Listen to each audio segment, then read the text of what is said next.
I am Dr. G.S. Gupta, a senior consultant physician practicing in North Delhi attached to various corporate hospitals.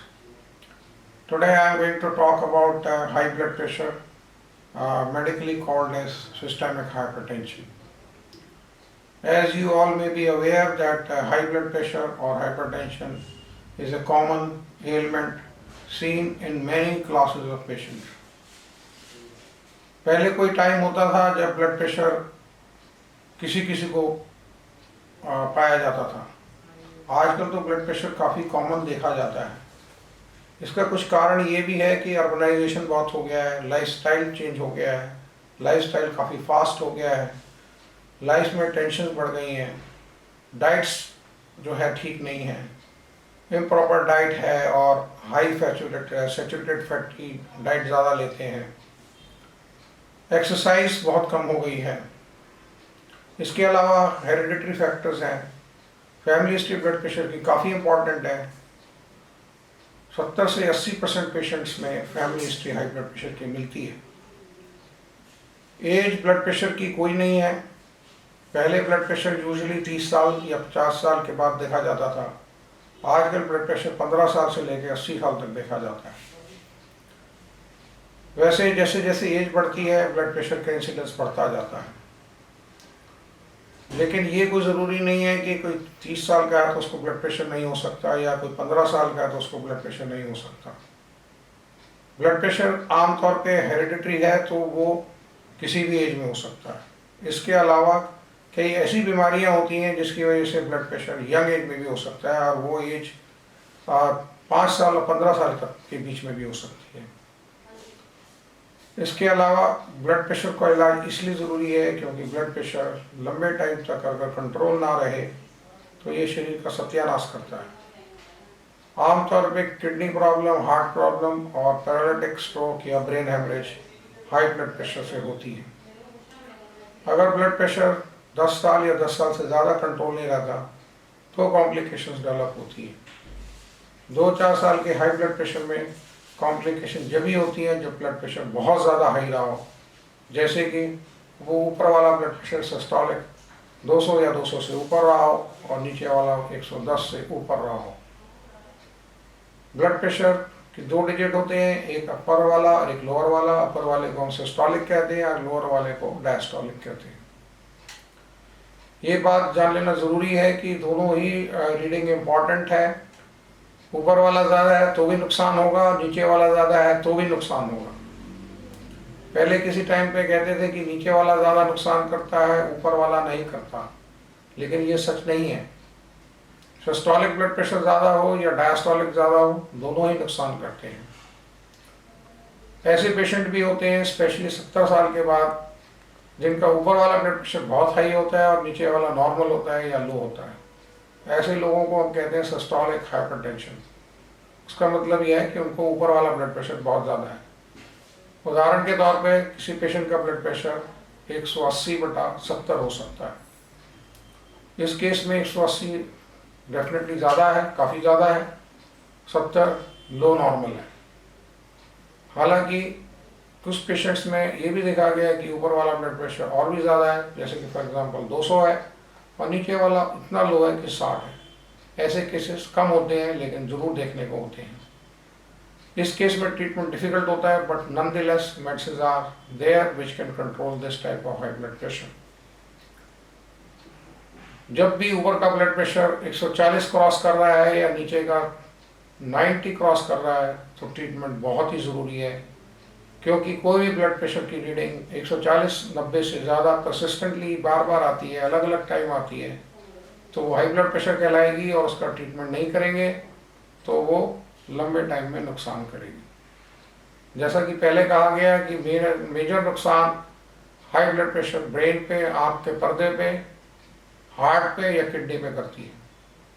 किस patient को पहले कौन सी complication होगी ये matter of chance होता है। बहुत से लोगों को हार्ट अटैक पहले होता है, किसी को ब्रेन हेमरेज पहले होगी, किसी की रेटिना खराब हो जाएगी, अंधे हो जाएंगे, और किसी की किडनी फेल हो जाएंगे और डायलिसिस पे आ जाएगा। कई पेशेंट को साइमल्टेनियसली 2-3 कॉम्प्लिकेशन भी हो जाती हैं, खासतौर पे उन लोगों का जिनका ब्लड प्रेशर बहुत ज़्यादा हाई रहता है, जैसे कि किसी का ब्लड प्रेशर 180/120 रहे या इससे ज़्यादा रहे लगातार कई साल बिना किसी दवाई के, बिना किसी कंट्रोल के। अब ब्लड प्रेशर के ट्रीटमेंट के बारे में कुछ लाइन कहना चाहूँगा। आमतौर पर लोगों को धारणा है कि एक बार ब्लड प्रेशर की दवाई शुरू हो गई तो हमेशा के लिए दवाई लग जाएगी। ये बात सच है कि ब्लड प्रेशर की दवाई लाइफ लॉन्ग खानी होती है। इसमें कोई कट शॉट नहीं है, इसमें कोई अल्टरनेटिव नहीं है। ये एक हार्ड फैक्ट है कि दवाई लाइफ लॉन्ग हो जाती है। रीज़न ये है कि बीमारी क्योरेबल नहीं है, सिर्फ कंट्रोलेबल है। तो जो बीमारी कंट्रोलेबल है उसके लिए कंट्रोल करने के लिए रेगुलर दवाई चाहिए। अगर वो क्योरेबल होती है तो दवाई टेम्परेरी होती है। 1% से कम पेशेंट ऐसे होते हैं जिनका ब्लड प्रेशर क्योरेटिव होता है, क्योरेबल होता है। उन लोगों की दवाइयाँ बंद हो जाती हैं। वो केस कोई खास स्पेशल होते हैं और वो क्लिनिकल एग्जामिनेशन डॉक्टर जब करेगा प्लस टेस्ट कराएगा तो पकड़े जाएंगे कि हाँ कोई पर्टिकुलर बीमारी है जिस वजह से हाई ब्लड प्रेशर है और उस बीमारी का इलाज हो जाएगा। तो उस केस में ब्लड प्रेशर जड़ से ख़त्म हो जाएगा। ऐसे मरीजों को लाइफ लॉन्ग दवाई खाने की ज़रूरत नहीं पड़ती, लेकिन वो पेशेंट 1% के करीब ही होते हैं। बाकी 99% पेशेंट वो होते हैं जिनको ब्लड प्रेशर लाइफ लॉन्ग रहेगा और लाइफ लॉन्ग दवाई खानी पड़ेगी। दवाई की मात्रा कम ज़्यादा टाइम टू टाइम होती रहती है। वो ब्लड प्रेशर के अकॉर्डिंगली बढ़ानी घटानी बदलनी पड़ती है टाइम टू टाइम। मकसद ट्रीटमेंट का यही है कि ब्लड प्रेशर शरीर को डैमेज ना करे। दवाइयाँ बहुत सारी अवेलेबल हैं और हर मरीज के लिए हर दवाई सेम सुटेबल नहीं होती। किसी पेशेंट का एक गोली से कंट्रोल होएगा, किसी पेशेंट को 2 चैन खानी पड़ेंगी और समटाइम्स 3 भी खानी पड़ती हैं। और जिन लोगों का ब्लड प्रेशर बहुत ज़्यादा आता है उनको 4, 6 और 8 गोलियाँ भी दिन में खानी पड़ती हैं। ये इस बात पर निर्भर करेगा आपका ब्लड प्रेशर कितना हाई है। जैसे कि अगर आपका ब्लड प्रेशर 220/140 है तो दुनिया में कोई ऐसा जादू या कोई ऐसी एक गोली नहीं है जो आपका ब्लड प्रेशर 220 का 140 वाला 130-80 ले है। तो ऐसे पेशेंट को कम से कम 4 गोलियाँ जरूर खानी पड़ेगी। चाहे गोली 1 खानी पड़े या 4 खानी पड़े या 8 खानी पड़े, ब्लड प्रेशर कंट्रोल रखेंगे तभी दवाई खाने का फ़ायदा है। अगर आप 2 गोली खा रहे हैं लेकिन ब्लड प्रेशर कंट्रोल नहीं है तो 2 गोली बेकार हैं। लेकिन अगर आप 1 गोली खा रहे हैं और उससे ब्लड प्रेशर कंट्रोल है तो वही आपके लिए बढ़िया है, उससे आप सुरक्षित रहेंगे। तो ब्लड प्रेशर के ट्रीटमेंट के लिए बहुत सारी दवाई अवेलेबल हैं। कौन सी दवाई उसको देनी है ये प्रॉपर डॉक्टर एग्जामिनेशन और आपके टेस्ट के ऊपर डिसाइड करेगा। बहुत बार किडनी पे ऑलरेडी इफेक्ट होता है, हार्ट पे इफेक्ट होता है या ब्रेन पे इफेक्ट होता है या कोई और बॉडी ऑर्गन पे ब्लड प्रेशर का इफेक्ट होता है या किसी और बीमारी का शरीर के किसी अंग पे इफेक्ट होता है। उसके अकॉर्डिंगली ब्लड प्रेशर की दवाई चूज़ करनी होती है। ये ज़रूरी है कि दवाई मेडिकल सुपरविजन में ही ली जाए, ओवर द काउंटर मेडिकेशन ना की जाए, क्योंकि ओवर द काउंटर मेडिकेशन से आप गलत इलाज ले रहे हो सकते हैं और उस दवाई से फ़ायदे के बजाय नुकसान हो सकता है। ये बात भी ज़रूरी है कि जैसे डॉक्टर आपको दवाई बताता है वो आप पीरियोडिकली चेकअप के लिए ज़रूर कराते रहें। जैसे फॉर एग्जांपल अगर आपको 2 महीने 3 महीने की दवाई लिखी है और कोई टेस्ट एडवाइस किए गए हैं तो टेस्ट पीरियोडिकली कराने ज़रूरी है। वो इसलिए कि दवाई के साइड इफ़ेक्ट कोई हो रहे हैं तो वो टेस्ट में आ जाएंगे और दवाई उसके अकॉर्डिंगली बदल दी जाएगी या उस कॉम्प्लिकेशन का ट्रीटमेंट भी साथ में हो जाएगा। ये बात ज़रूरी है कि साइड इफ़ेक्ट भी ध्यान में रखे जाएं। आमतौर पे लोगों में धारणा है कि ब्लड प्रेशर की दवाई के या किसी और दवाई के साइड इफ़ेक्ट होते हैं और ये बात कुछ हद तक ठीक भी है कि थोड़े बहुत साइड इफ़ेक्ट किसी न किसी दवाई के होते हैं। लेकिन उन साइड इफ़ेक्ट को चेक करना, उनको ठीक करना और उनको अवॉइड करना पॉसिबल है, 100% पॉसिबल है। लेकिन वो जब भी पॉसिबल है जब आप मेडिकल एग्जामिनेशन कराएं, टेस्ट कराएं और फॉलोअप में रहें। अगर कोई दवाई सूट नहीं कर रही है उसको फ़ौरन बदल दिया जाएगा।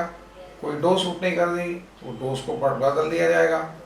और ऑप्शन बहुत सारी है, दवाइयाँ बहुत सारी हैं। वो टाइम नहीं रहा कि ब्लड प्रेशर की 2 गोली दवाई रह गई हैं या 4 ही रह गई हैं।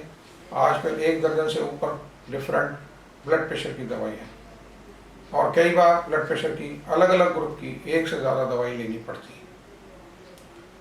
आज के लिए मैं इतना ही कहना सफिशिएंट समझूंगा। फिर कभी किसी दिन और बात करेंगे हाई ब्लड प्रेशर के बारे में।